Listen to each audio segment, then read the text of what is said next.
চলো। আজকে আমরা চলে এসেছি গান্ধীঘাটে। তো আজ হলো 25শে ডিসেম্বর 2025। আমরা এই কিছুক্ষণ আগেই মশলা দরবারে খেতে গেছিলাম। আর আরেকটা জিনিস তোমাদেরকে বলা হয়নি, সেটা হলো নেশাই পেশা। আর আমার পেশা হচ্ছে ঘোরা, সব জায়গাকে ঘোরা আর খাওয়া। ঘোরা আর খাওয়া এই দুটোই আমার পেশা। তো আজ 25শে ডিসেম্বর আমরা খাওয়া দাওয়া করেই চলে এসেছি।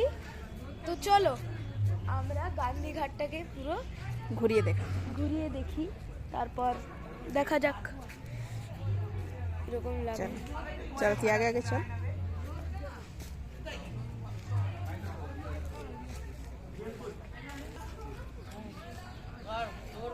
এই দেখো আই লাভ মেদিনীপুর। এখানে একটা ছোট পার্ক আছে, তো পার্কে গিয়ে আমরা খেলবো, কিন্তু তার আগে চলো আমরা ওই দিকটা একটু ঘুরে আসি।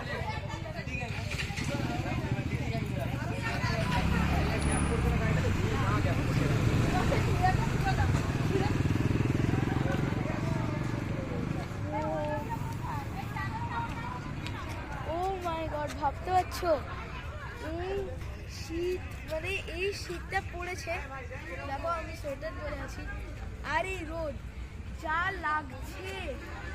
ও গাছের মাঝখান, মানে গাছের পাতার মাঝখান থেকে যে রোদ তো অনুভব করতে যা লাগছে, ও মাই গড।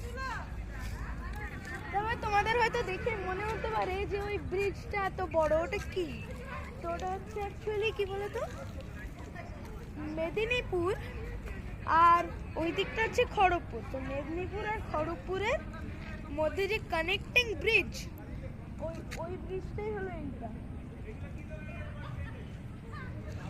মানে কি বলবো, শীতকালে এখানে আমরা আছি, লাইক সূর্য আলো, তার মধ্যে আবার এইখানে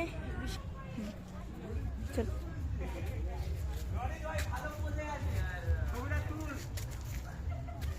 এটা হলো গান্ধীঘাট। আচ্ছা ঘাট তো বললাম, কিন্তু ঘাট কোথায়? এই দেখো, এইটাই হচ্ছে আমাদের ঘাট। তো এখানে কি হয়, পৌষ সংক্রান্তিতে মানে অনেক মানুষ মানে এখানে স্নান করতে আসে, মকর ডুব দিতে আসে, তো মানে শুদ্ধ হওয়ার জন্য। তো এই ঘাটটার নামকরণ করা হয়েছে গান্ধীঘাট। মানে কি বলবো, অপূর্ব লাগছে সত্যি বলছি। চলো এই দেখো, এখানে গ্রিল দিয়ে বাঁধা আছে, আর নিচে দেখতে পাচ্ছি নদী।